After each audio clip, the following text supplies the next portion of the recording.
Hi welcome to our channel. మరోసారి America president అయిన Trump పైన ఎలన్ మాస్క్ విమర్శలతో ఒక ట్వీట్ చేయడం జరిగింది. అంటే ముందు నుంచి కూడా ఈ మధ్య కాలంలో ఎందుకు మాస్క్ ఈ విధంగా ట్రంప్‌ని టార్గెట్ చేస్తున్నారు? అంతకుముందు వీళ్ళిద్దరి మధ్య మంచి సఖ్యతతో ఉన్నారు. ఎలక్షన్స్ టైమ్‌లో బాగా హెల్ప్ చేశారు ట్రంప్‌కు. మరి ఇప్పుడెందుకు ఈ విధంగా వ్యవహరిస్తున్నారు? అసలేం జరిగింది ట్రంప్‌కు, మాస్క్‌కు మధ్య? సో ఇప్పుడు ఇదే అంశం మీద డిస్కస్ చేయడానికి ప్రెజెంట్ మనతో పాటు సీనియర్ జర్నలిస్ట్ అరవింద్ కొల్లి గారు ఉన్నారు. వారిని అడిగి తెలుసుకునే ప్రయత్నం అయితే చేద్దాం. సార్ నమస్కారం సార్.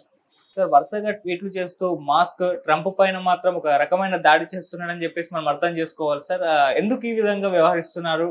ట్రంప్ వ్యవహార శైలిలో ఎందుకు మార్పొచ్చింది? ట్రంప్ వ్యవహార శైలి మీద ఆయన పదవిని వదులుతూ బయటకు వచ్చే క్రమంలో ఇచ్చిన ఇంటర్వ్యూనే చాలా క్లియర్గా ఒక అభిప్రాయం మీద, ఒక విధానం మీద నిలకడగా ఉండని వ్యక్తి ట్రంప్ అని ఒక డైరెక్షన్ ఇచ్చే ప్రయత్నం చేశారు. ఇప్పుడు ఆ డైరెక్షన్కి అనుగుణంగానే వస్తున్నటువంటి పరిణామాలకు తగ్గట్టుగా స్పందిస్తున్నటువంటి పరిస్థితి ఉంది. ట్రంప్ చుట్టూ ఉన్నటువంటి ఏదైతే ట్రంప్ మీద ఉన్న ట్రంప్ వ్యవహార శైలి ఆరోపణలకి ఇన్నాళ్ళు ఉన్నటువంటి అంశం ఒక ఎత్తు అయితే, ఎలన్ మస్కే స్వయంగా చేసేసరికి కాస్త నమ్మశక్యంగానే ఉంది ఇది అనేటటువంటిది అంతకుముందు ట్రంప్ సానుకూలంగా అనిపించినటువంటి వ్యక్తుల్లో కూడా ఆలోచన మొదలైంది.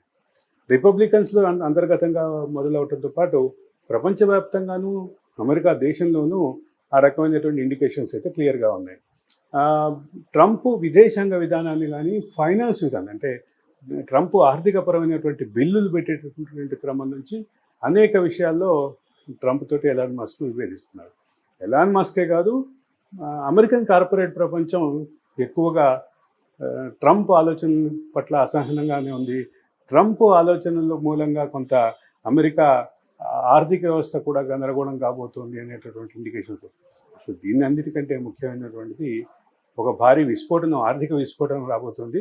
ఒక అతి త్వరలోనే అమెరికన్ ఆర్థిక వ్యవస్థ కూలిపోబోతోంది అని ఎలాన్ మస్క్ చెప్పినటువంటి మాట. ఇది ఖచ్చితంగా ట్రంప్ పట్ల అమెరికన్ కార్పొరేట్ వర్గాలు కానీ, అమెరికన్ రాజకీయాన్ని నియంత్రించే శక్తులు కానీ, అమెరికన్ కార్పొరేట్ వర్గాలకి నియంత్రించే శక్తులకి బాగా పెద్ద దిక్కుగా మొన్నటి వరకు రీసెంట్గా కాలం వరకు ఉన్నటువంటి మస్క్ కానీ వ్యాఖ్యలు చేయటం ఖచ్చితంగా గమనించాల్సినటువంటి విషయం. అయితే దీని మూలంగా అమెరికన్ అమెరికన్ రాజ్యాకీయ వ్యవస్థలో, యునైటెడ్ స్టేట్స్ ఆఫ్ అమెరికా యొక్క సామాజిక వ్యవస్థలో ఎటువంటి మార్పులు రాబోతున్నాయి అనేది కూడా ఖచ్చితంగా ఆసక్తికరంగానే చూస్తుంది ప్రపంచం అంతా. అమెరికన్ ఆర్థిక వ్యవస్థని మరింత బలోపేతం చేస్తాము, అమెరికా ఫస్ట్ అనే నినాదంతో ఎవరైతే ఇద్దరు ముందుకొచ్చి ఎన్నికల్లో ట్రంప్ అనుకూలమైనటువంటి దిశగా ఇవేమి మార్చారు. అందులో ట్రంప్ మొదటి వాడైతే రెండో వాడు ఎలాన్ మస్క్. వాళ్ళిద్దరూ అమెరికా ఫస్ట్ అనేటటువంటి నినాదాన్ని బలంగా ముందుకు తీసుకెళ్లారు.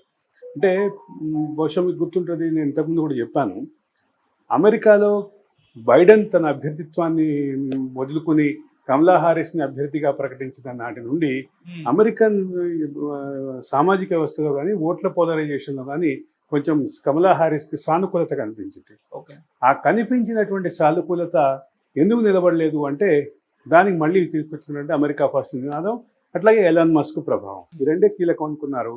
ఇప్పుడు ఆ రెండింటికి కారణం ఏంటంటే ఎలాన్ మస్కే దూరం అయినటువంటి పరిస్థితి ఉంది. అమెరికా కాంగ్రెస్లో రాబోతున్నటువంటి ఒక బిల్లు, ఆ బిల్లు పైన ఎలాన్ మస్క్ వ్యక్తం చేసినటువంటి స్పష్టమైనటువంటి అభిప్రాయాలు, వీటన్నిటిని పరిగణలోకి తీసుకుంటే అమెరికన్ రాజకీయ వ్యవస్థలో, అమెరికన్ సామాజిక వ్యవస్థలో భారీ మార్పులు రాబోతున్నాయి.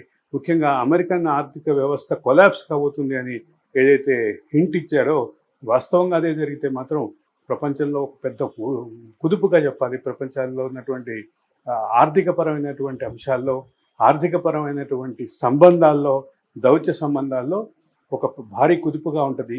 ప్రతి ఘటన, ప్రపంచంలో జరిగే ప్రతి ఘటన, ప్రతి వ్యవహారం, ప్రతి విధానం, ప్రతి విదేశాంగ విధానం తమ అనుకూలంగా ఉండాలి, తమ నిర్దేశిత ప్రకారమే జరగాలని భావించేటటువంటి ట్రంప్ కానీ, అమెరికన్ పాలనా వ్యవస్థ కానీ దీన్ని ఎట్లా తట్టుకుంటుంది అనేది ఖచ్చితంగా ప్రశ్నార్థకంగానే ఉందని చెప్పక తప్పదు. ఓకే సార్, ట్రంప్ పైన ఈ విధంగా ఎలన్ మస్క్ అంటే వ్యతిరేకిస్తూ విమర్శలు చేయడం అనేది ఇప్పుడు ఆయనకే దెబ్బ అని అంటున్నారు. ఎలన్ మస్క్ ఆయన బిజినెస్ మ్యాన్ కాబట్టి ఇప్పుడు ఆయన బిజినెస్ పైన కూడా ఎఫెక్ట్ పడొచ్చు అని కూడా అంటున్నారు. మరి అది ఆయన స్పృహలో ఉండే ఇటువంటి కామెంట్స్ చేస్తున్నారా? లేకుంటే ఇప్పుడు గతంలో మనం మాట్లాడుకున్నాం, అమెరికా వ్యాపార సామ్రాజ్యాలు అంటే భారీ వ్యాపార సామ్రాజ్యానికి ప్రతినిధి అయినటువంటి ఎలాన్ మస్క్, మరో ప్రతినిధి అయినటువంటి ట్రంప్. అవును. ట్రంప్ అనేటువంటి వ్యక్తి అమెరికాలో ఒక బలమైనటువంటి వ్యాపార సామ్రాజ్యం కలిగినటువంటి వ్యక్తి. ఇవన్నీ రాజకీయాలు, అదే పదవులు ఇవన్నీ పక్కన పెట్టి విధానాలు, మరో సుమారు 4 సంవత్సరాల పాటు అధికారంలో ఉంటే కాలంలో ఆయన తీసుకోబోయే నిర్ణయాలు వీటన్నీ పక్కన పెడితే ట్రంప్ యొక్క వ్యాపార సామ్రాజ్యం, ఆ వ్యాపార సామ్రాజ్యాన్ని వివిధ దేశాలకు విస్తరిస్తున్నటువంటి క్రమంలో ఏ రకమైనటువంటి డైరెక్షన్లో వెళ్తున్నాడు అనేది ట్రంప్ అంటే రాజకీయ విధానమే కాదు, ట్రంప్ యొక్క వ్యాపార విధానంలో కూడా కన్ఫ్యూజన్ ఉంది. ట్రంప్ యొక్క నిలకడ తత్వం లేదు ట్రంప్ దగ్గర అనేది ఎలన్ మస్క్ చెప్తున్న మాట.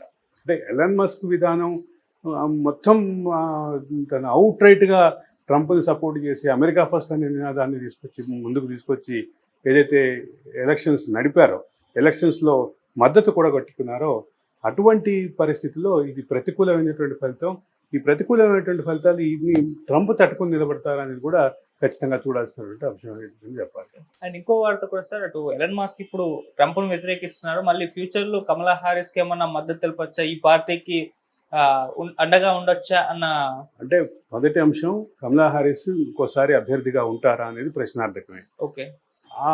రెండో అంశం ఏంటంటే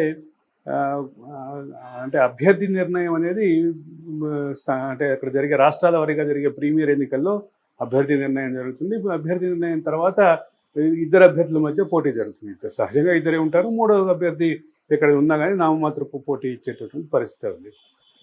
ఈ నేపథ్యంలో అమెరికన్ సామ్రాజ్యంలో ఉన్నటువంటి, అమెరికన్ సామాజిక వ్యవస్థలో ఉన్నటువంటి అత్యంత ముఖ్యమైనటువంటి అంశం ఏంటంటే కార్పొరేట్ వర్గాలు సహజంగానే రిపబ్లిక్ పార్టీకి కొంచెం అనుకూలంగా ఉంటారు.